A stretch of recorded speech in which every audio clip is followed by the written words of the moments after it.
Bismillahirrahmanirrahim. Assalamualaikum warahmatullahi wabarakatuh. Terima kasih atas kesempatannya yang diberikan oleh MC. Baik, saya akan membacakan hadis Al-Arba'in An-Nawawiyah yang ke-29 terkait mulianya perkara sholat dan menjaga lisan.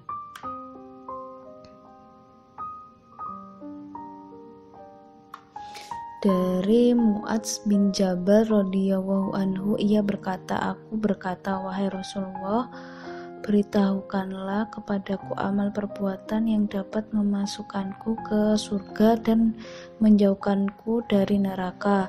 Nabi SAW bersabda, sungguh engkau bertanya tentang perkara yang besar, tetapi sesungguhnya hal itu adalah mudah bagi orang yang Allah mudahkan atasnya. Engkau beribadah kepada Allah dan jangan mempersekutukannya dengan sesuatu apapun, mendirikan sholat, membayar zakat, berpuasa di bulan Ramadan, dan pergi haji ke Baitullah.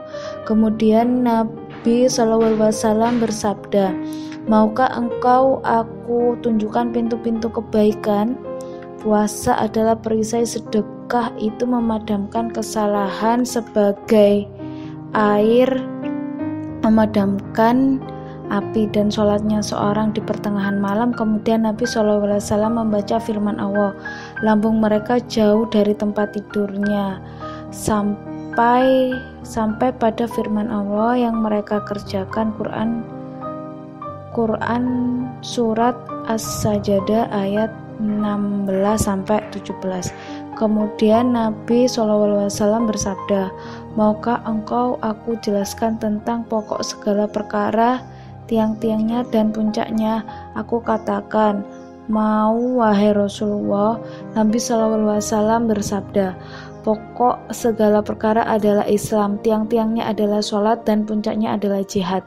Kemudian Nabi SAW bersabda, maukah ku jelaskan kepadamu tentang hal yang menjaga itu semua? Aku menjawab, mau wahai Rasulullah. Beliau SAW menjawab, lalu memegang lidah beliau dan bersabda, jagalah ini atau lisan. Kutanyakan, wahai Nabi Allah, apakah kita akan disiksa dengan sebab perkataan kita? Nabi SAW menjawab, semoga ibumu kehilanganmu. Kalimat ini maksudnya adalah untuk memperhatikan ucapan selanjutnya. Tidaklah manusia tersungkur di neraka di atas wajah atau di atas hidung mereka, melainkan dengan sebab lisan mereka. Hadis riwayat Tirmizi. Ia mengatakan bahwa hadis ini hasan sahih. Hadis Tirmizi nomor 2616 dan Ibnu Majah nomor 3973. Al-Hafiz Abu Thohir mengatakan hadis ini hasan. Faedah dari hadis ini, yang pertama, cita-cita para sahabat begitu tinggi, mereka ingin masuk surga. Yang kedua, agama ini mudah, namun bagi siapa Allah yang mudahkan untuknya. Ketiga, Syaikh Ibnu Utsmain rahimahullah berkata, jangan beribadah kepada Allah sedangkan Anda merasa berjasa pada agama Allah. Syarh Al-Arba'in An-Nawawiyah halaman 319. Keempat, amalan saleh jadi sebab masuk surga. Masuk surga ini dengan menjalankan rukun Islam yang kelima. Syekh Abdul Muhsin Hafizahullah berkata, jalan menuju surga itu berat, semuanya bisa mudah jika Allah mudahkan. Fat Al-Qawi Al-Matin halaman 107. Yang keenam, pintu kebaikan itu begitu banyak. Hadis ini menunjukkan keutamaan puasa dapat melindungi dari neraka, sedekah dapat menghapus dosa. Hadis ini juga menerangkan tentang keutamaan qiyamul lail atau sholat malam, sholat secara umum, dan doa. Ketujuh, Syaikh Ibnu Utsmain rahimahullah mengatakan dosa itu sifatnya panas, karena orang yang berdosa disiksa di neraka, sedangkan sedekah di dalamnya ada sifat dingin. Oleh karenanya Nabi SAW sifatnya sedekah dengan air yang dapat memadamkan api. Syarh Al-Arba'in An-Nawawiyah halaman 326.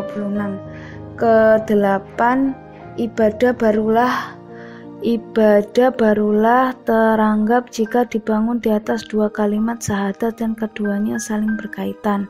Amal barulah diterima jika ikhlas karena Allah dan bersesuaian dengan syariat Rasulullah SAW. Lihat Fat Al-Qawi Al-Matin halaman 107. Kesembilan, Rasulullah SAW menjadikan dalil tentang keutamaan sholat malam, yaitu tatajafa zunubuhum anil madazi'i yad'una rabbahum khaufan wa tama'an wa mimma razaqnahum yunfiqun. Fala ta'lamu nafsun ma ukhfiya lahum min qurrati a'yunin jazaan bima kanu ya'malun. Lambung mereka jauh dari tempat tidurnya dan mereka selalu berdoa kepada Rabb-nya dengan penuh rasa takut dan harapnya, serta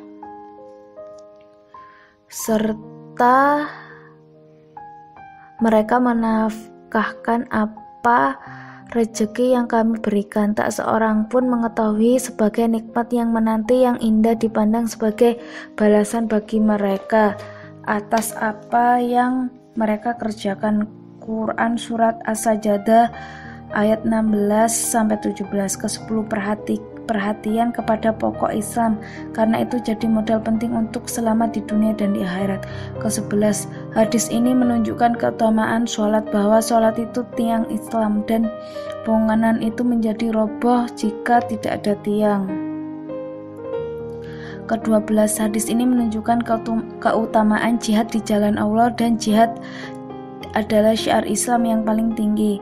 13, kewajiban itu berurutan, pentingnya dilihat dari urutan sebagaimana disebut dalam hadis ini. Ke-14, setelah melakukan yang wajib diperintahkan pula untuk melakukan yang sunnah. Ke-15, bahayanya lisan dan lisan bisa mengantarkan kepada jurang kebinaan. Ibnu Majah membawakan judul bab untuk hadis ini, menjaga lisan di saat fitnah. Ke-16, sebaiknya pengajaran Nabi SAW dengan ucapan dan perbuatan juga. Bagaimanakah beliau menerangkan sesuatu dari yang sangat penting lalu hal penting lainnya. Ke-17, semangat para sahabat dalam menghilangkan berbagai kerancuan. Ke-18, kalimat sakilat kamuka maksudnya adalah semoga ibumu kehilanganmu.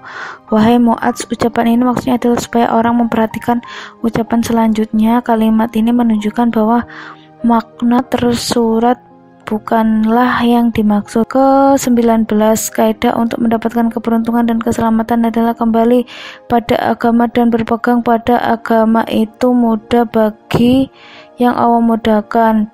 Ke-20, surga dan neraka saat ini sudah ada, keduanya akan terus ada dan tidak akan fana.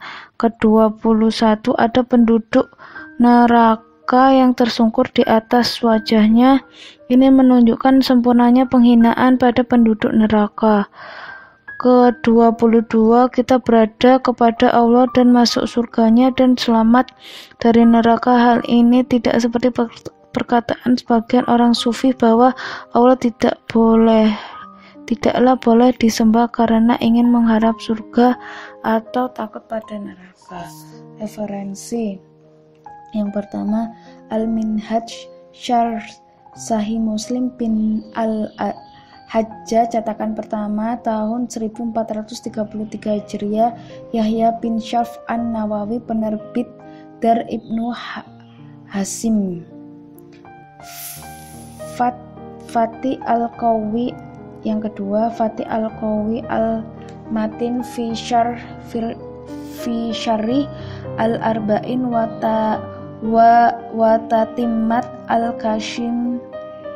Al-Qasim li An-Nawawi wa Ibnu Rajab rahimatullah, cetakan kedua tahun 1436 Hijriah, Syaikh Abdul Muhsin bin Hamad Al-Abad Al-Bard.